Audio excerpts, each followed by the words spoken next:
Votre médecin vous a prescrit un scanner.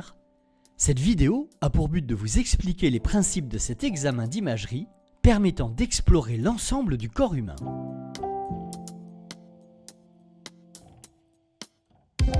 Le scanner est un examen d'imagerie médicale qui permet de réaliser des images en coupe fine du corps humain.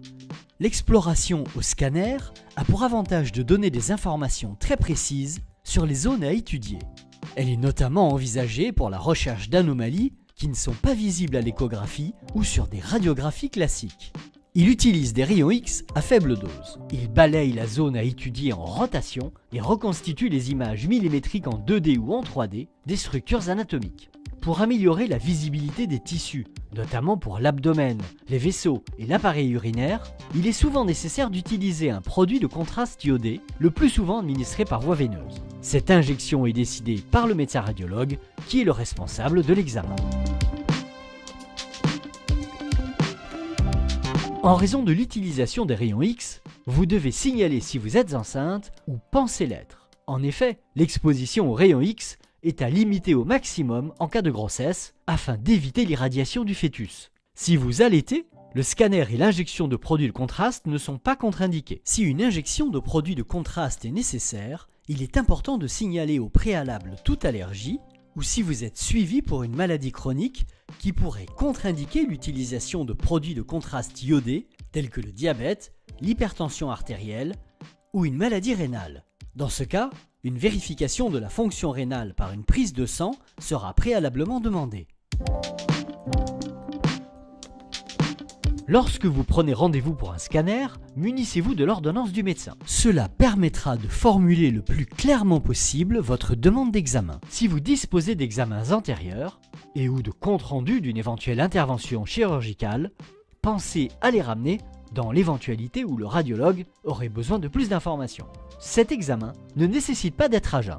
L'examen est réalisé par le manipulateur en radiologie sous la responsabilité d'un médecin radiologue.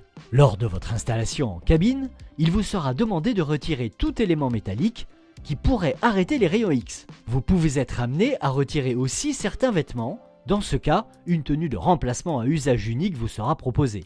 Si l'examen nécessite une injection intraveineuse de produits de contraste, le manipulateur en radiologie vous installera une perfusion dans une veine du bras. Lors de votre installation en salle de scanner, vous êtes tout seul dans la pièce. Vous pouvez communiquer par un microphone avec l'équipe médicale qui suit l'examen derrière une vitre, prête à intervenir à tout moment en cas de besoin. La séance en elle-même dure en moyenne 5 minutes, mais peut être plus longue pour certains examens. Elle comprend plusieurs étapes.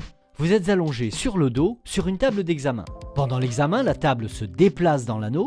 La partie du corps à examiner se retrouve alors à l'intérieur d'un large anneau, ouvert à ses deux extrémités. Dans l'anneau, un tube tourne autour de vous pour prendre les images. Vous ne le voyez pas, mais vous l'entendez quand il se met à tourner.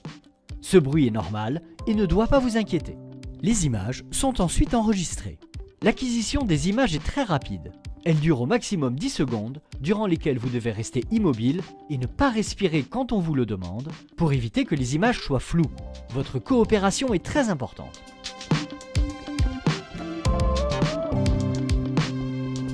Cet examen est indolore. Lors de l'injection du produit de contraste, certains désagréments peuvent survenir. Ils sont généralement passagers et sans gravité.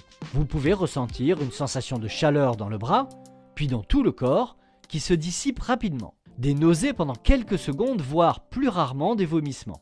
De manière plus rare, il peut se produire une fuite du produit dans le bras autour de la veine utilisée pour l'injection, provoquant la formation d'un œdème ou d'un hématome et pouvant nécessiter un traitement local. Dans de très rares cas, il peut se produire des réactions allergiques pouvant nécessiter un traitement. Une fois l'examen terminé, votre perfusion est retirée. Pour éviter la formation d'un hématome, vous comprimez votre veine là où l'aiguille a été introduite pendant au moins 3 minutes. Ensuite, vous pouvez vous rhabiller. Si vous avez reçu un produit de contraste, veillez à bien vous hydrater le reste de la journée. Cela permet une élimination rapide du produit de contraste. Après le scanner, 2 situations sont possibles.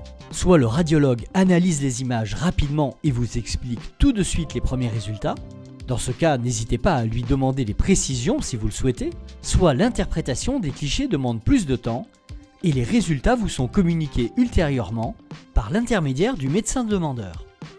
Dans tous les cas, vous pourrez rentrer chez vous immédiatement, sachant que le compte-rendu d'examen sera envoyé au médecin demandeur.